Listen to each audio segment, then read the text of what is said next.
this is Luton and I'm back with another video for you guys, and this one is called What is your specialization? Now I'll explain about that a little bit more in a minute, but first up, just set the scene. We're on Bad Company 2 in Valparaiso and we're defending. I just thought I'd make a bit of a change to bring in some older footage and let some people see it who maybe haven't played this game, but the other thing is that what I'm talking about today kind of applies because it's not about one game, it's about how you play all your games, and especially things online.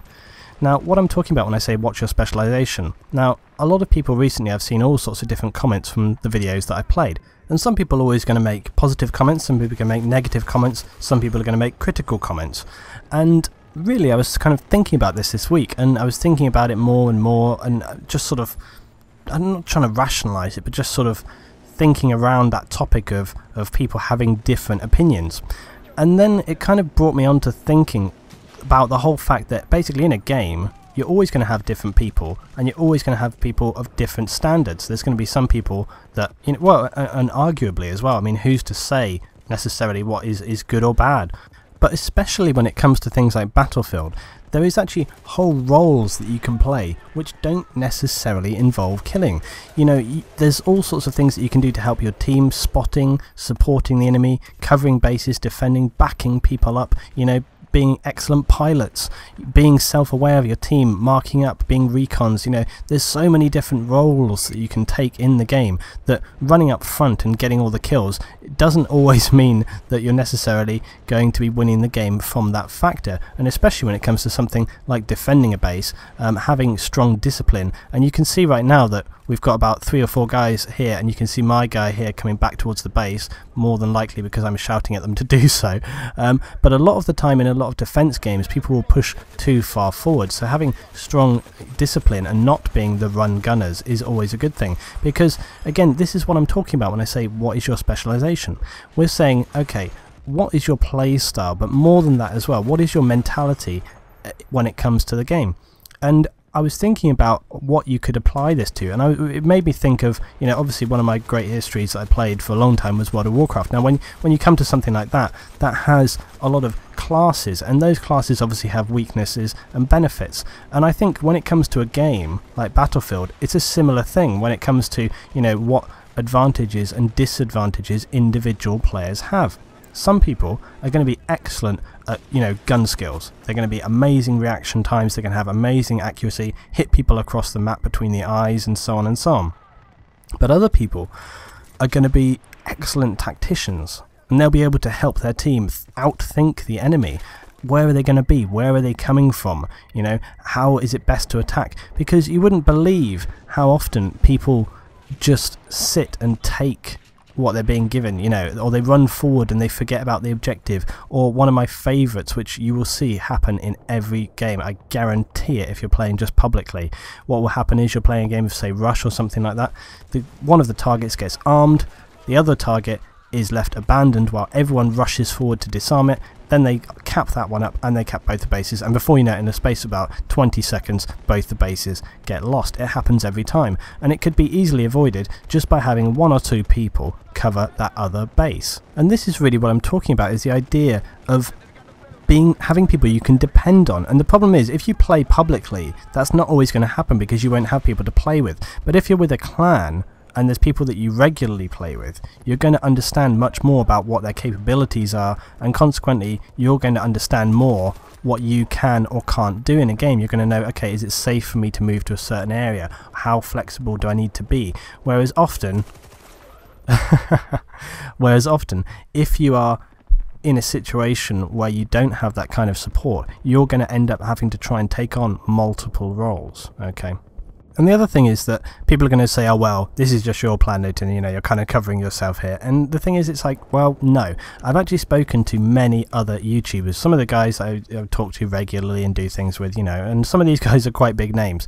But I've pretty much commented on this kind of thing similarly, or we've had just general discussions about things, and they've kind of confirmed what I was thinking about here, which is that sometimes people who, in terms of their literal playability, and by what I mean by that is, you know, when they put up a video, it looks great, okay, getting loads of kills, lots of awesomeness, you know, blah blah blah, the kind of stuff people love to see. But when you talk to people who have to play with these people on a team, often what I hear anyway is it's like, yeah, great for getting the kills, but a liability when it comes to actually trying to control the game, because suddenly they turn around and be like, oh dude, where are you? On the other side of the map getting kills, not where they need to be. And this is the thing, this is what we're saying, is that some people have great skills in different areas, but that doesn't necessarily mean that it's conducive to having a successful round or playing well as a team. I think this, as I remember, this was a great heli kill. Yeah! Go down, Islick. He was flying away for ages and we were like, is he going to go down? Yes, he is. Look at this G3, by the way. Don't you wish the G3 in Battlefield 3 handled like this? I do. Because this G3 was epic. You could hit a pin across the map with it. It's absolutely an amazing gun. I loved it. Anyway, though, getting back on topic. So, what we're talking about here is, let's take me as an example, okay? Now, I'm not the best player in the world. And I've always said that. I've never claimed that I'm some superstar player, okay? I have I have good games, I have bad games, I have some rounds where I get amazing kills, some rounds where I get epic fails. I actually kind of like that because it makes it kind of interesting. It's not always the same, like, it's always a bit different. But the best thing that I find that I have, my ability, is often to kind of outthink and outplay in that way. And this is something that a lot of the guys in my clan kind of confirm and say. And this isn't to sort of pat myself on the back. I'm literally, you guys know the kind of videos look at that. Anyway, you guys know the kind of videos that I make. I'm not the kind of person to be like, yeah, I'm the best and I kick ass. But what I'm saying is that I'm trying to make the point of what people are good at. And for me, often what I'm good at is commanding and organising. Okay, that's just how I tend to run as a person. That's just something that I enjoy, and it's something that I've had a lot of experience in doing. And a lot of my guys that I play with my clan often say, Blue Team, when you're in a game with us and you're in the squad, we win. And it's usually because when I play with my guys, I kind of make sure I manage them properly. I say, guys, A is exposed, we need someone over there. Why is there no one at B? You need to come back from the line a bit. You need to change your guns because they're going to be coming in. When we move back to another base, I'll say, okay, we need to set up 2 guys on the front, left, on the right, calling out objectives, marking things, prioritising targets. I say, okay guys, that helicopter's causing a lot of problems. You need to change class, you need to take it down. Sniper on the right, he needs to go down. And so on, and so on, and so on. When I'm in game, these are the kind of things that I'm talking about. I'm saying what our priorities are, what we need to be, where people are, where they should be. All of these things, okay?